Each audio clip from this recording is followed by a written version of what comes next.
রহমতুল্লাহ, নতুন একটি ভিডিওতে আপনাকে স্বাগতম। আজ আমরা আলোচনা করব হিংসা প্লাস সম্পদ। হিংসা, বিদ্বেষ ও শত্রুতার মূলে থাকে ধন সম্পদ। এটা আপনাকে মনে রাখতে হবে। হিংসা, বিদ্বেষ ও শত্রুতার মূলে থাকে ধন সম্পদ। কাদেসিয়া বিজয়ের পর, এটা যুদ্ধের কথা বলতেছে আর কি, কাদেসিয়া বিজয়ের পর সেখান থেকে প্রাপ্ত গনিমতের মাল হযরত ওমর রাদিয়াল্লাহু আনহু এর সামনে আনা হয়।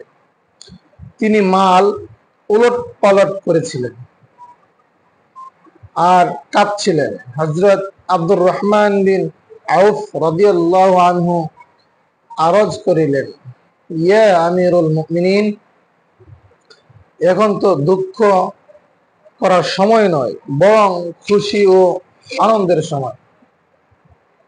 হযরত ওমর রাদিয়াল্লাহু আনহু বললেন, হ্যাঁ, কিন্তু যে জাতির কাছে মাল সম্পদ আসে সে জাতির মধ্যে হিংসা, বিদ্বেষ ও শত্রুতা সৃষ্টি হওয়ার অপরিহার্য হয়ে যায়।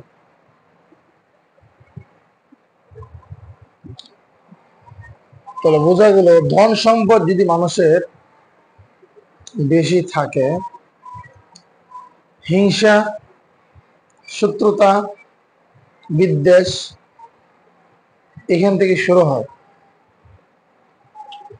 হিংসা, বিদ্বেষ ও শত্রুতা ধন সম্পদের অপরিহার্য ফল, যা দিন রাত দেখা যাচ্ছে।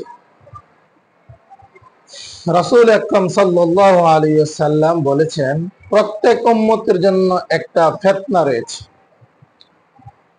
আর আমার উম্মতের জন্য ফিতনা হচ্ছে ধন সম্পদ। তিনি আরো বলেছেন, ফকির ও দরিদ্র ব্যক্তিরা হলো আল্লাহ পাকের সর্বাধিক প্রিয় বান্দা। এজন্যই অধিকাংশ নবী সম্পদশালী ছিলেন না। আল্লাহ তাআলা আমাদেরকে ধন সম্পদ দান করেছেন, আল্লাহর রাস্তায় ব্যয় করার তৌফিক দান করুন, আমিন। ভিডিওটি ভালো লাগে থাকলে অবশ্যই চ্যানেলটি সাবস্ক্রাইব করে দিবেন, লাইক কমেন্ট করে জানিয়ে দিবেন।